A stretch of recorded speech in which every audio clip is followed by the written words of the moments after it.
You'd be forgiven for thinking that I, Frankenstein is a retelling of the tale of Dr. Frankenstein creating his monster.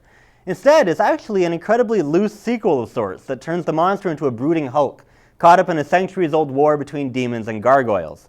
That's right, I said gargoyles. It actually turns out that every gargoyle is actually an angel in disguise, able to animate themselves whenever people aren't looking. Why, you ask? Well, so they can wage war against Satan's cast-down demons, who are obsessed with possessing dead bodies for some reason. Frankenstein's monster, later dubbed Adam, is of great importance to both sides, who each take turns trying to convince him to join their team.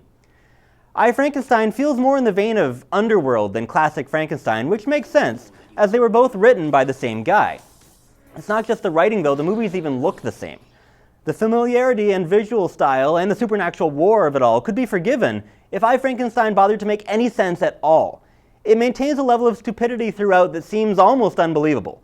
Even a broken clock is right twice a day, but so many things about I, Frankenstein are so poor, it's hard to believe the filmmakers weren't trying to make a bad movie. Aaron Eckhart has no personality as Adam, and he grumbles every line like he learned acting from watching Christian Bale in The Dark Knight. Yvonne Strahovski makes her one of the least believable scientists since Denise Richards in The World Is Not Enough. Only Bill Nye shows the slightest bit of performance as the demon prince Nibirius, but even he can only do so much. If Frankenstein was real, if he really did animate a human, would it help you to study it? Well, yes, absolutely. But, Mr. Wessex, it would have to be over 200 years old by now. There would be nothing left but a few brittle bones. It's the first and only one of its kind, Dr. Wade. Who's to say how long such a subject might live?